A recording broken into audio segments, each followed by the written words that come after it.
This is Jonathan Agarth here for Pro Boxing Fans, joined by Otto Wallin. Otto, been a little while. How's everything been going? Yeah, everything's been good. Just training and, staying in the gym here in New York and just trying to live life. It's been a little while since I last saw you when you were over here in the UK for Fury Whyte, I think the last time was, and you were sort of working in the media. How did you find all of that? It was fun. Yeah, I mean, it was a great event. It was a great fight week. I felt like it was, the open workout. Whyte didn't show up, and then the weigh-ins and that. So it was pretty eventful. It was. I really liked the UK, and I had a good time. So, yeah, I hope to come back soon. It was good to see the respect Fury gave you at the workout. Were you sort of expecting that? Had you seen him since the fight? I had seen him, but that was like before the second Wilder fight. I saw him in Vegas, but no, I wasn't expecting that. I was completely caught off guard. So he invited me in the ring, and I was like, "Shit! Now I'm in there. Now what do I do?" Like, so, yeah, I was not expecting it, but it was good to see him. He's a funny guy. So, yeah, it's good. Now, we'll start with Fury. Obviously, you would have seen all the talk last week that Fury Joshua isn't happening December 3rd. What was your reaction when you saw that? I don't know. It's really hard to believe anything Fury says. One day he's retired, one day he's not. One day he's gonna fight Joshua for free. Next day he's gonna have won 500 million. So, I think he just likes to keep his name out there, and maybe he was serious about the Joshua fight. I don't know what happened there, but yeah, I don't know why he fell through, but yeah, it's hard to trust anything the Fury says, to be honest. So I didn't know what was going to happen. There's a lot of talk that he's going to fight Derek Chisora for the third time on December 3rd. What do you make of that fight? I feel like I think it's a bad fight. I like Chisora. He's a good fighter, tough fighter. But, Fury already fought him, beat him once, stopped him another time. So I feel like, I don't think that Chisora's gotten much better since the last fight. And I think that Fury has. So I don't think that's really a competitive fight. I don't really understand why Fury would take a fight like that. I think that, there's other guys that he should fight, and I feel like I'm one of them. Was your name ever mentioned to him? Did your team contact them at all? I hope so. I haven't heard anything concrete, but I think that Dimitri, he actually knows Tyson and speaks to him every once in a while. So I hope so. Well, given the fact that Joshua doesn't have an opponent either, and he could fight end of the year, is that someone I'm sure you're looking at as he makes his return? Yeah, no, I would love that. I know Joshua pretty well, and he knows me. That would be a really good fight, I think. And I think that I have all the tools to beat him. So I would love that fight. And has there been any developments with that in terms of, have you heard back from your team? Has anyone from Matchroom got in contact with him? I haven't heard anything right now, but I know they've been working on it. Dimitri has been in touch with Eddie Hearn, so I haven't got any updates, but I'm hoping to get that fight. If it's not Joshua, there's obviously rumors that Dillian Whyte could fight you. There's a number of other guys they've mentioned, but I know Eddie Hearn mentioned your name in an interview. What do you think of you against Whyte? That would be kind of a rescheduled fight kind of thing. Yeah, that would be. We were gonna fight last year, October. So it's been a year now. And then he pulled out last minute. He said he injured his shoulder and fought Fury instead, got knocked out. So, I don't know. I would love to fight Whyte, but I don't know how interested he is, to be honest. He's blocked me from Instagram. I don't know why. I never spoken to him there, but, he seems like a funny character. But I would love to fight him, and I think that's a perfect fight for me. And, last time we were going to fight, the winner was going to get Fury. Unfortunately, he finagled his way out of it, got to fight Fury anyways. And, that's, all those three fights that we already discussed. I would love any of those. Obviously, they're the sort of top names, and I guess the most financially rewarding names. But there's a whole load of other guys. Are you looking at anyone else if it's not Whyte or Joshua? Is the plan to get out at least once more this year? Yeah, at least once more. There's a lot of guys out there, but I would love to fight for the championship, of course, and that's Fury and Usyk right now. So that's really my dream fights. Want to fight Joshua. There's so many fighters out there, and step down from them, you have Joyce, Dubois, Wilder, Helenius. There's so many fighters. Whatever makes sense, and I'll be ready for. What did you think of Joseph Parker? Did you get a chance to watch it? Yeah, I watched it. I think that Joyce did a really good job. He broke him down, got him out of there with a beautiful knockout. So I was impressed with Joyce. I felt like Parker, he could have had a little bit better game plan. I felt like Joyce, he's tough guy, keeps coming forward and like plotting. So Parker coming in at his heaviest ever. I didn't think that was the smartest game plan. I felt like Parker should have used his speed and his footwork a little bit more than he was able to. Joyce is probably going to come back some point in the new year. I'm sure you wouldn't turn down a fight with him either. Are you looking at him as well? Yeah, no, that would be good. Yes, have to make sense financially, and going over to England to fight him would be a big risk. So it should be a big reward. Tyson Fury said he reckons Joyce is the second best heavyweight in the world. What's your thoughts on that?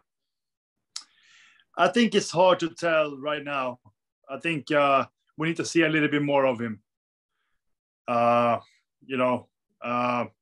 Would be good to see him with maybe Joshua or somebody, Wilder, to see if he can stand up to that power, because, he takes a lot of shots, but he's been taking them really good. But if you have a guy like Joshua or Wilder that are really big punchers, that would be really interesting to see if his chin can, if he has to take those shots. If he can, then I think he can beat those guys too. Interesting. Big fight Saturday. Deontay Wilder back in the ring, not far from where you live. You're gonna be at the fight? Yeah, I'm planning on going. That would be good. Go out to Brooklyn and the Barclays to see Wilder fight Helenius. I think that could be a good fight. And I know a lot of people underestimate Helenius and think that Wilder is just gonna knock him out. But I think that might be a really interesting fight because we don't know how much those losses to Fury, what they have done to Wilder, because that was really tough fights he had with Fury. So we see how he comes back. And, Helenius, he can punch and he's a pretty good boxer. So I think that can be an interesting fight. They sparred for the last fight, for the Fury-Wilder fight. When you've sparred guys and then you fought them, has that ever happened with you where you've sparred certain guys and then you fought them, and was it different if that has been the case? I don't know if I've done it in the pros, but in the amateurs, of course, I have. But you can get a really good sense of people in sparring because, it's the closest you get to a fight. But the gloves are going to be smaller, no headgear and that. But you can get a good sense. And that also tells me a little bit that Wilder might feel comfortable that he's going to beat him. Otherwise, he probably wouldn't take that fight. But like I said, with those losses to Fury, being knocked out and everything, really tough fights, it's going to be very interesting, I think. And honestly, I see clips of Wilder and people saying that he looks so much better and this and that. But I got to be honest, I don't agree with that. I think that he looks, I don't want to say worse, but maybe. And it's going to be interesting to see how he comes back. Yeah, that's my take. Certainly will be. By the way, obviously, since we last spoke, you had a fight in May against Rydell Booker. How did that go for you? It was good. I got the win. I got a decision win over him. He's a tricky guy, defensive guy, and he's kind of a spoiler. He knows how to survive. But it was good. It was good. He's been a pretty good fighter, but he's just older now and out of shape. But it was good for me. Get a fight. Stay active. So. Absolutely. And just one final one. We've seen, well, it's been a massive story here in the UK in the last week with Conor Benn failing that VADA test prior to the Chris Eubank fight. How did that what was the reaction in America to that? Because obviously it was a massive fight here. In terms of how it was perceived in America, what was the reaction? I think that, the reaction was first and foremost, that was like, it was kind of sad because other people, we were looking forward to the fight. I felt like it was going to be a great fight. I was picking Ben to win. I made a bet with my friend. He picked Eubanks and I picked Ben. Actually, I like Conor Benn. He seems like a nice guy. I met him when I was over in spar with Joshua when he first started as a pro, and he's done really well for himself. But in all honesty, I mean, it was disappointing. I guess the investigation has to take its course, but I mean, it's hard to come up with a reason why he would have that in his system and why that would be detected. It's nothing normal. So that was disappointing, but he might have made a mistake here. So I think that he should own up to it. But at the same time, I can't just say that he's guilty. You gotta let the investigation take its course, of course. What's your whole view on I guess, punishments for failing drug tests? Because you as the fighters, I mean, Eubank said that he was willing to fight Ben even though the test result came in.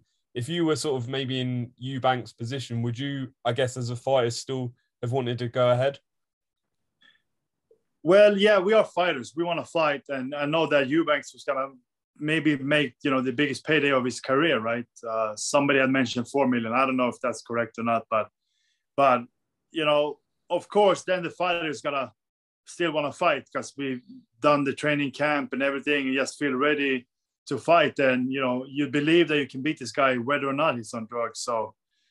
So I understand where he's coming from, but it shouldn't be up to the fighters, and the commission, they should take it out of the hands of the fighters.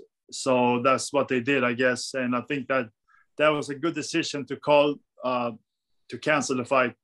And with the punishments, I think that it should be like any other sport. You have track and field. I mean, if that would happen, it would be, I think, 2 to 4 years. So I think that's appropriate. And then if you come back, it happens again, and then it should be longer. Just, obviously you fought in America and the UK. In your experience, was the testing, is it kind of the same in both countries? Is it more strict in one or the other? How would you compare it?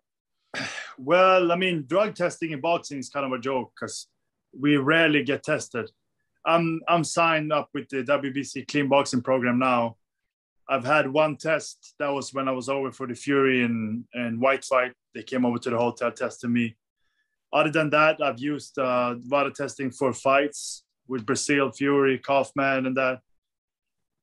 When I was over in England, I didn't get tested. And for my last fight, I got tested after the fight against Booker. But, boxing, drug testing is not much. It's not much testing at all. I don't know how UCAD works over there, how much they're testing. People say that Conor Benn passed those tests, but nobody knows when those tests was taken and how many tests they did. So I would have liked to boxing to have much stricter drug testing, of course, but it's hard. It's all about money. It's expensive to test everybody, but I hope in the future they can come up with something that will cover everybody, because drugs in boxing is really bad. And you take drugs, you become stronger, and you can punch harder, and you can punch for longer. You can punch the whole fight. You can punch in the 12th round. It's the first round, and that's very dangerous. And that boxing is a fight. It's a sport where people can die. So I think that drugs should have no part of boxing. Also, thanks for talking to pro boxing fans. Good to catch up. Anything you want to add? And lightly, got a little dog there, is it? Yeah, sleeping. Yeah, yeah. It's a foster dog actually, I got her Oh, got okay. her from the shelter about a week ago to foster her. She was gonna be put down, so we got her out of there, and hopefully somebody will adopt her. You don't want to keep it. Well, I'd really like having a dog, but it's just Yeah. hard with the long commitment of 12, 15 years. So I like doing this. This is my second foster dog now. The first one got adopted or went back to her family. So I like doing this. You bring in a dog, take care of it for a little bit. Hopefully it gets adopted, and then you take a little break and take in another one. You want to see it? Go on camera. Fast asleep. Oh, Yeah. waking up. Yeah. Really nice dog, though. Brilliant. Yeah. Also, anything you want to add? And possibility we might see you in the UK before the year's up or early next year. Yeah, that would be great. I like fighting over there. Great people seem to really like boxing and have respect for the boxers. So hopefully I come to the UK soon. Yeah, be good to have you back. Also, Yeah. good to speak to you, and we'll speak again soon. Okay, thank you. Have a good one.